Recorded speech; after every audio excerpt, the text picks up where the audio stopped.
My name's Dean Mortensen.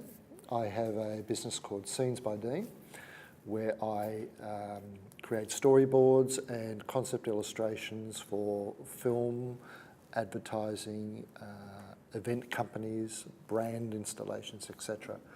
I've only been doing this business for the last, say, 2.5 years. Prior to that, I was an art director in advertising for close to 25 years. And my job was obviously to create concepts and ads, TV, print, digital, across the board.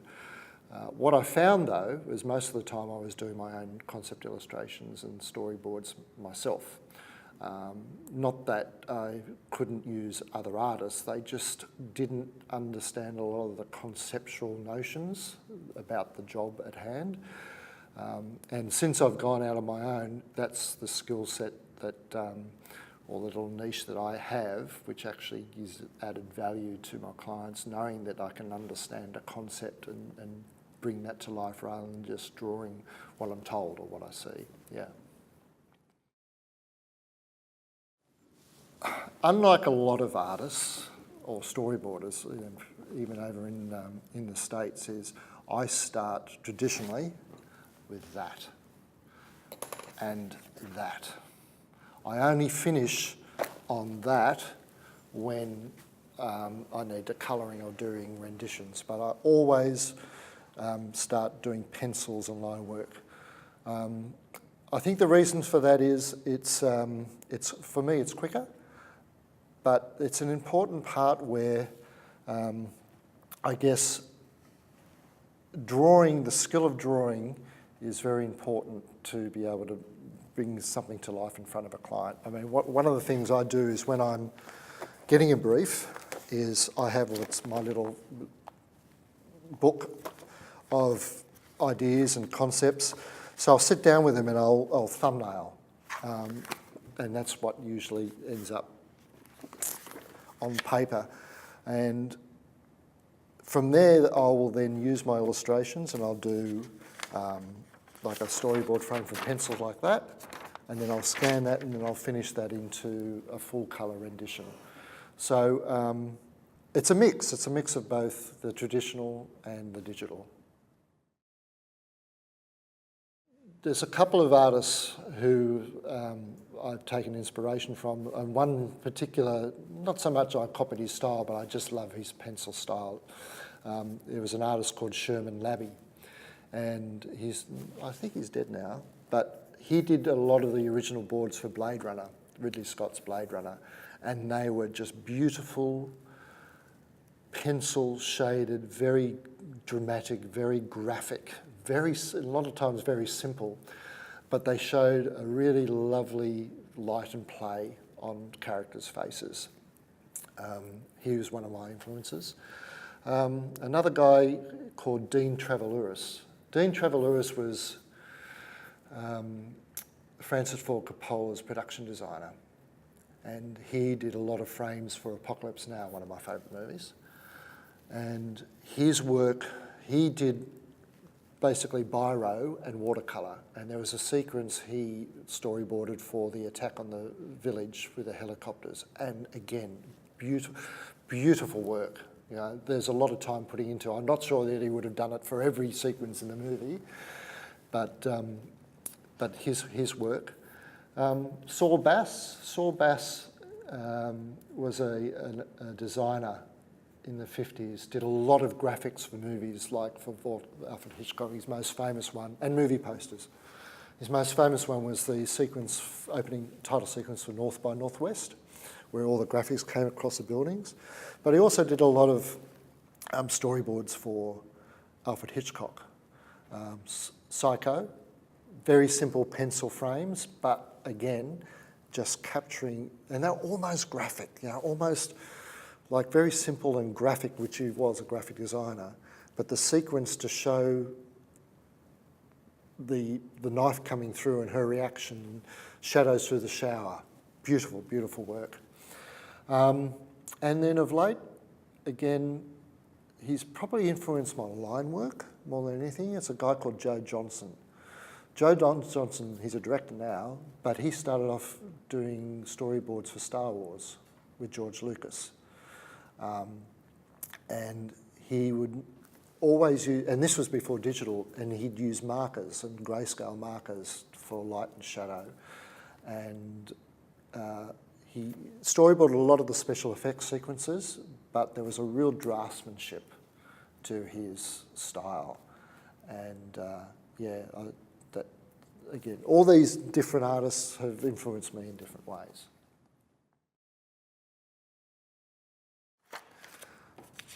Okay, there was a client came to me who were an engineering firm who actually built the Opera House, Danish engineering firm. They had a client where they were designing intelligent building design, a lot of digital interfacing.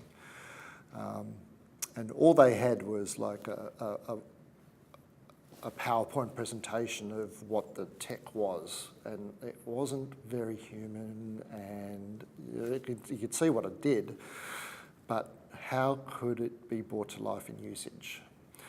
They came to me and they wanted to tell a story.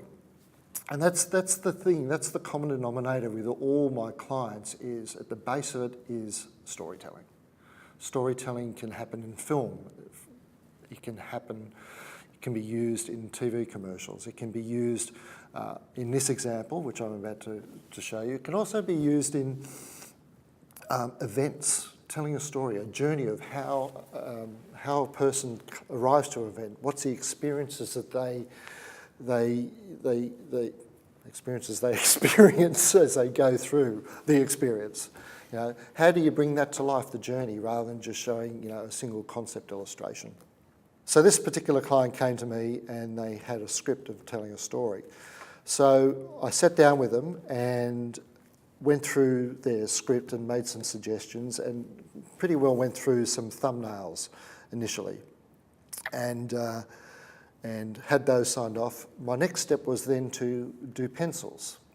I wasn't going to go to finals, I never do, because there's always things that the client might go, actually that's not quite how it's all, or can you add this, or et cetera, et cetera. So pencils then become my first stage. And once that was done, then I finalised pencils into a tighter rendition of that, depending on what they want, or I go to line and colour, which is when I finish that digitally. But all along the journey, I'm always engaged with them. I'm always asking them, you know, whether there's a suggestion that could be made here or there, so by the time the end product is delivered, that everything is exactly how they envisaged it and everything's signed off. That was a really interesting project, because that's the first time they actually engage someone like me to help bring to life one of their products through storytelling. Obviously with TV or film storyboards, you have to be mindful of camera. You become the lens of the camera. So if the director says, well, this shot I want a wide angle, right, and then I want this person A to move from this person, you know, to B, point B, you have to show that in a frame.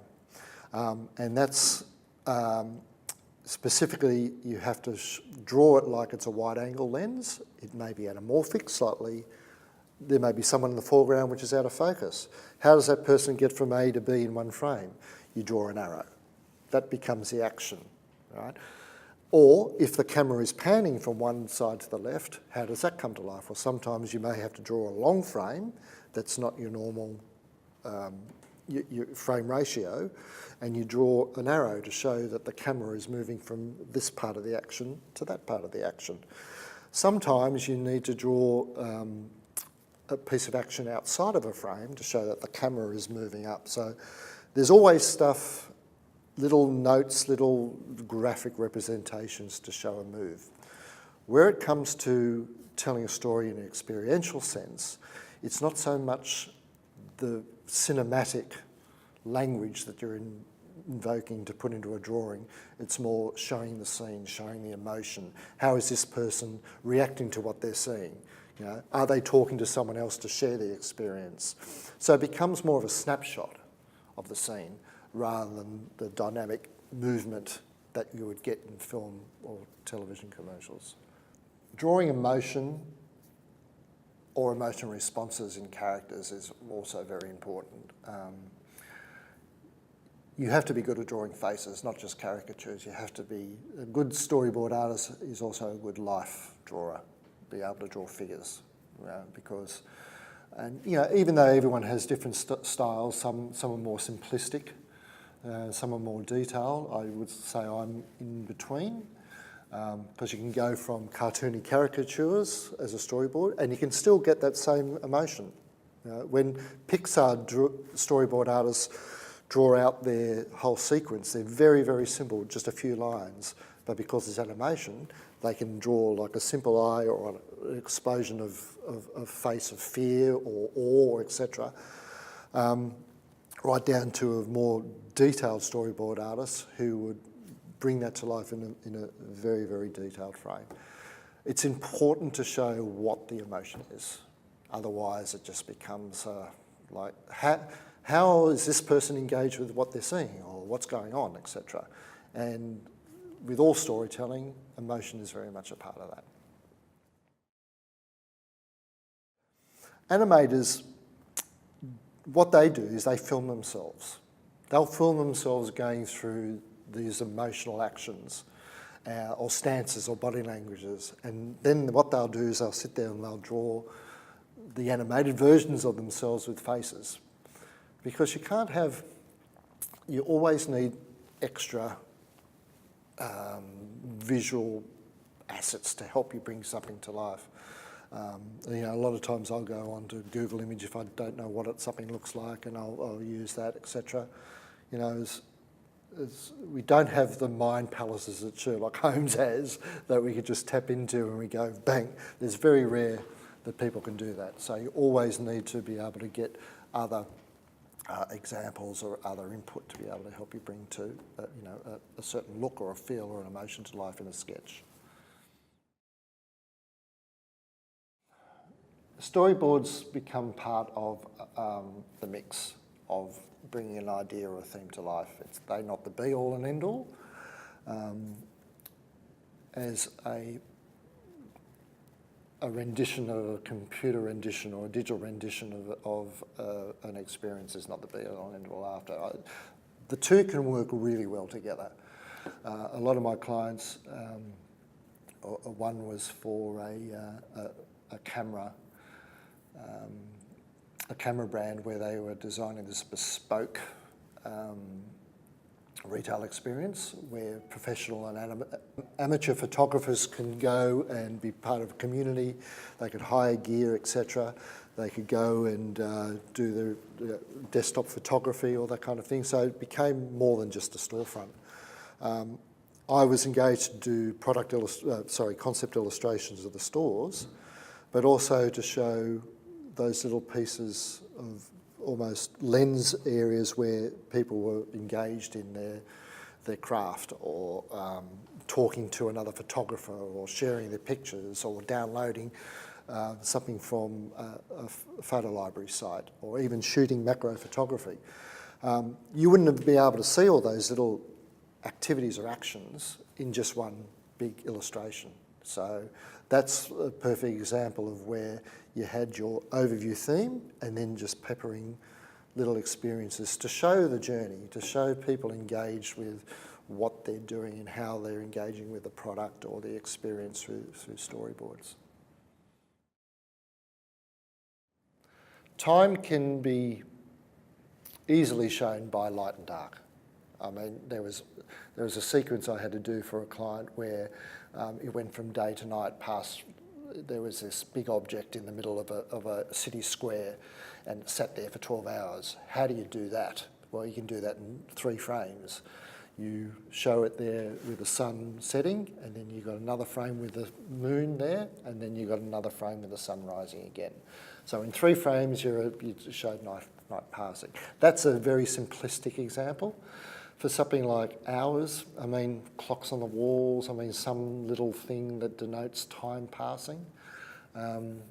It's rare that I get to have to bring something like that into a job, but yeah, you've just got to nut it down in its most simplistic forms. How can you say, well, an hour's gone, well, it's a clock, or it's the next day, you know, other than saying next day like a comic strip, not that you'd do that. But yeah, there's a couple of things you can denote that.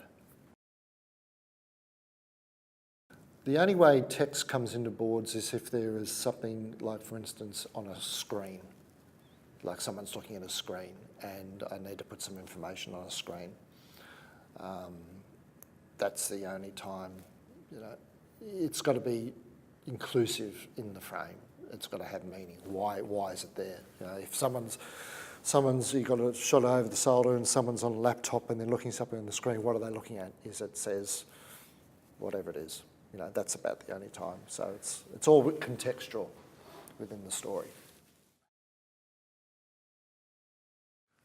There was a project I was brought on board last year through an agency who were contracted to create a bespoke retail experience for Myer in Sydney.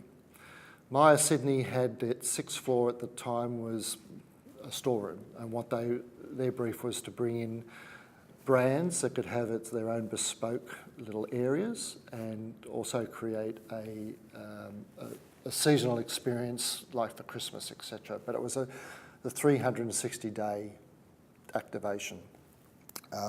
Nothing like this had been done in Myer across everywhere. So they had this property called Wonderland, and I worked with an interior designer stroke architect who had done a lot of retail fit-outs, designs, etc. Very talented. And we came up with this idea of, rather than just building little edifices or areas, was create almost like a high street experience, but with a difference. It was Wonderland came up with images of Alice in Wonderland or something magical or something, an experience where you just don't go and buy things, you actually have fun. You know, there's a bit of magic here and there. So we thought, why don't we create this world of Wonderland, borrowing from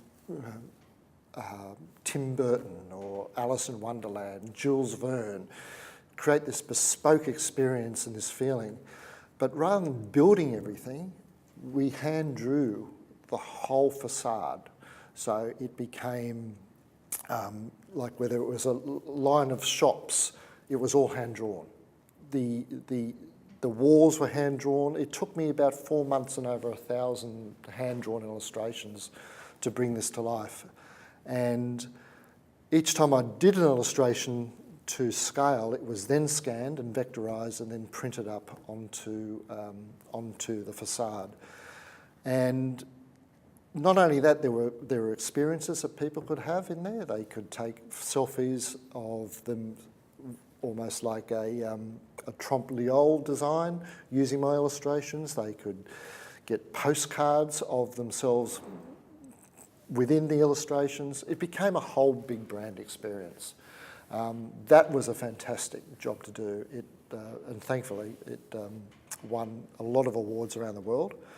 But doing something completely different, and even the way they got there, down to the idea of, okay, rather than going up the stairs, the escalators, how can we bring them into this Wonderland and have like a transformation from everyday world into Wonderland world? So one of the lists we created almost like a Willy Wonka glass elevator, where you went into the lift itself. It was just completely covered with black and line artwork. The 3 screens on the wall would open up and you would be taken almost from George Street level through the clouds into the black and white world of Wonderland. Then you would come out and you'd be there on the 6th floor. That was a brilliant project to do because I could conceptualise from the set go, almost create my own look and world and just pepper it with all these little things from the dark recesses of my mind and bring it to life. That was a really good job to do.